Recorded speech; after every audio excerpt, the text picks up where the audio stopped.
Lalu kenapa selama Anies menjabat, dia tidak membuka posko aduan juga? Saya yakin karena Anies tidak mampu menangani semua aduan dari masyarakatnya tersebut, sehingga dia tidak mau membukanya. Semoga saja di bawah kepemimpinan Pak Heru Budi sebagai penjabat Gubernur DKI bisa menangani semua permasalahan yang ada di Jakarta, memperbaiki segala kerusakan yang merupakan warisan dari Anies Baswedan selama ini. Dan terima kasih juga kepada Pak Heru yang sudah membubarkan tim gubernur untuk percepatan pembangunan alias TGUPP.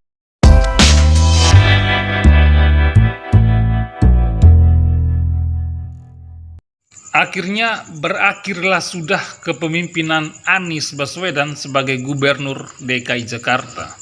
Tentu saja selesainya masa bakti Anies Baswedan sebagai Gubernur DKI Jakarta itu disambut tepuk tangan dan bahagia warga Jakarta. Ada warga yang bahagia lalu mengucapkan terima kasih kepada Anies Baswedan karena selama 5 tahun menjabat sebagai orang nomor 1 di DKI itu telah membawa kemajuan bagi kota Jakarta. Tapi ada pula warga yang bahagia dan berterima kasih karena Anies Baswedan sebagai gubernur gagal dan gubernur terbodoh versi Google itu akhirnya berakhirlah sudah jabatannya. Jadi bagi warga Jakarta yang memang tidak suka dengan Anies Baswedan itu juga turut berbahagia karena Anies tidak lagi menjabat sebagai Gubernur DKI Jakarta. Tentu bagi warga yang tidak suka Anies karena punya berbagai alasannya. Salah satunya karena menurut warga Anies ini kan tidak membawa perubahan ke arah yang lebih baik terhadap Jakarta selama ini. Janji kampanyenya saja tidak ditepati. Belum lagi Anies ini kan Gubernur DKI terpilih hasil dari politik identitas, hasil jualan ayat dan mayat. Sehingga tidak heranlah warga mencap atau melabeli Anies Baswedan dengan sebutan Bapak Politik Identitas. Memang benar, Anies tidak terlibat secara langsung dalam praktek-praktek politik identitas, karena yang memainkan politik identitas itu adalah relawan dan pendukungnya Anies Baswedan sewaktu pemilihan Gubernur DKI Jakarta pada 2017 lalu. Alih-alih melarang relawan dan pendukungnya untuk tidak memainkan politik identitas, Anies malah membiarkan. Malah justru Anies ikut menikmati praktek politik identitas itu. Sampai akhirnya Anies pun menang dan Ahok terjungkal, jadi korban terzolimi dan harus mendekam selama kurang lebih 2 tahun dalam penjara. Sebagai warga Indonesia tapi bukan penduduk Jakarta, memang harus saya akui, Anies Baswedan memang tidak membawa perubahan apa-apa untuk Jakarta. Bahkan mereka-mereka yang dulunya adalah pendukung Anies Baswedan pun mengakui kalau Anies Baswedan memang tidak bisa bekerja. Jakarta dibawa kepemimpinan Anies Baswedan seperti autopilot atau seperti kapal tanpa nahkoda. Jadi kapalnya terombang-ambing saja begitu mengikuti arah ombak. Anies juga sosok pemimpin yang memang aneh kalau menurut penilaian saya. Mengapa? Karena Anies ini gengsi untuk melanjutkan program kerja dari gubernur sebelumnya, yaitu Ahok.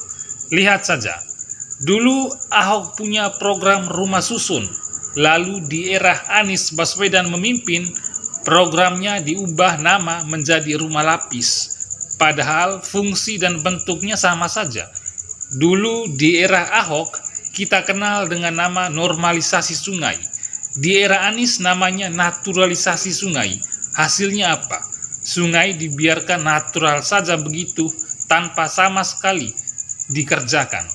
Rumah DP 0% juga jauh dari target yang sudah dijanjikan Anies Baswedan sewaktu kampanyenya dulu. Dan yang masih teringat dalam otak saya sewaktu Anies Baswedan debat dengan Ahok di acara debat pemilihan Gubernur DKI Jakarta 2017 yang lalu, Anies menyindir Ahok bilang begini, jangan hanya konsentrasi pada pembangunan benda-benda mati yang indah difoto dan bisa ditunjukkan dalam 5 tahun hasilnya. tapi faktanya apa? Anies Baswedan yang pada akhirnya menjilat ludahnya kembali. Anies kemudian menggelontorkan uang rakyat Jakarta, kemudian membangun berbagai benda-benda mati, mulai dari bambu getah-getih, batu gabion, tugu sepeda, tugu sepatu, cat genting warga, dan lain sebagainya. Lalu hasilnya apa? Semua benda-benda mati tersebut dibongkar kembali.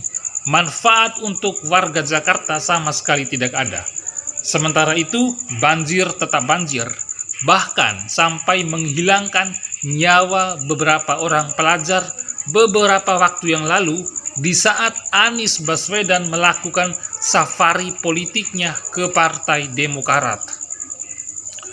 Apalagi kalau ada yang bilang Anies Baswedan calon presiden yang mampu atau bisa melanjutkan program kerja Presiden Jokowi. Aduh, sumpah pemirsa, jangan percaya itu. Itu semua bullshit, omong kosong semua itu. Boro-boro Anies Baswedan disebutkan bahwa bisa melanjutkan program kerja Presiden Jokowi. Jadi gubernur Jakarta saja menghancurkan semua yang sudah dibangun oleh Ahok. Bahkan membuat kebijakan yang berbeda dengan gubernur-gubernur terdahulunya, biar dibilang tampil beda. Tapi faktanya Jakarta makin hancur. Dan yang anehnya lagi, datang dari para pendukung Anies Baswedan. Mereka bangga dengan Anies, mereka bela Anies mati-matian. Mereka mengatakan kalau Anies Baswedan sukses membangun Jakarta. Jadi sudah saatnya membangun Indonesia. Giliran ditanya apa saja prestasi Anies, mereka tidak bisa menjawab. Mereka tidak mampu menunjukkan segala pencapaian-pencapaian Anies selama jadi gubernur DKI. Kadang-kadang mereka marah-marah tidak jelas kalau ditanya soal prestasi Anies. Mereka-mereka itulah para pendukung Anies yang sebenarnya, yang sesungguhnya ingin menghambat kemajuan Indonesia ini. Beruntunglah, kini masa jabatan bapak politik identitas itu telah usai. Kini Jakarta sudah punya pemimpin baru, namanya Pak Heru Budi Hartono. Dia ditunjuk langsung oleh pemerintah pusat sebagai penjabat gubernur DKI sampai 2024, sampai pada pemilu serempak 2024. Memang benar, Pak Heru bukanlah pilihan rakyat Jakarta sebagai penjabat gubernur DKI Jakarta. Pemilihan Pak Heru sebagai penjabat gubernur DKI bukan melalui proses demokrasi, tapi dia ditunjuk langsung oleh pemerintah pusat. Dan inilah tahapan-tahapan yang sudah sesuai dengan aturan perundang-undangan. Bahwasanya selama kekosongan kekuasaan di daerah tersebut, maka akan diisi oleh PLT atau pelaksana tugas atau yang kita kenal dengan nama penjabat. Dan ini bukan berlaku hanya di Provinsi DKI Jakarta, tapi berlaku serentak hampir di seluruh daerah di Indonesia, mulai dari tingkatan wali kota, bupati, sampai pada tingkatan gubernur. Saya harus jelaskan begini, karena di luar sana banyak pendukung Anies Baswedan yang rata-rata otak mereka itu botol, alias bodoh dan tolol, yang mengatakan kalau Anies dipilih rakyat sedangkan Pak Heru bukan hasil dari pilihan rakyat, melainkan ditunjuk oleh pemerintah. Sekali lagi, saya ucapkan selamat berpisah Anies Baswedan. Selamat, misi Anda sudah berakhir. Kini Jakarta sudah dipimpin oleh orang yang tepat, yakni Pak Heru Budi Hartono. Dan baru sehari Pak Heru jadi penjabat gubernur DKI Jakarta, gebrakan pertamanya adalah membuka kembali posko pengaduan di Balai Kota yang sempat ditutup selama Anies Baswedan menjabat gubernur DKI. Langsung saja warga Jakarta pun berbondong-bondong datang ke Balai Kota untuk mengaduh nasib mereka.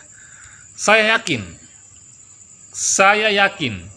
aduan dari masyarakat nanti lebih banyak mengadu tentang permasalahan yang mereka hadapi selama Anies Baswedan menjadi gubernur.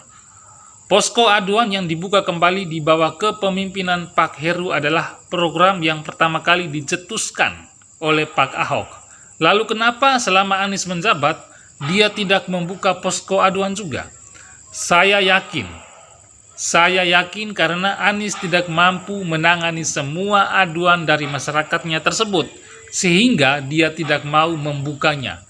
Semoga saja di bawah kepemimpinan Pak Heru Budi sebagai penjabat Gubernur DKI bisa menangani semua permasalahan yang ada di Jakarta, memperbaiki segala kerusakan yang merupakan warisan dari Anies Baswedan selama ini. Dan terima kasih juga kepada Pak Heru yang sudah membubarkan tim gubernur untuk percepatan pembangunan alias TGUPP. Jelas sekali TGUPP di era Anies Baswedan sangat-sangat unfaedah dan hanya menghambur-hamburkan APBD DKI Jakarta alias uang rakyat Jakarta. Dana yang dikucurkan untuk gaji buta tim gubernur untuk percepatan pembangunan juga tidaklah ecek-ecek, yakni selama 4 tahun semenjak 2018 anggaran TGUPP mencapai 60 miliar alias rata-rata 15 miliar per tahun. Sementara itu kerjanya mereka apa? Jelas tidak ada kerja selain hanya makan gaji buta. Jumlah anggota TGUPP di era Anies kurang lebih 70-an orang. Ini tentu berbeda dengan era Ahok di mana TGUPP hanya berjumlah 15 orang dan anggota TGUPP tersebut dibiayai melalui dana operasional gubernur.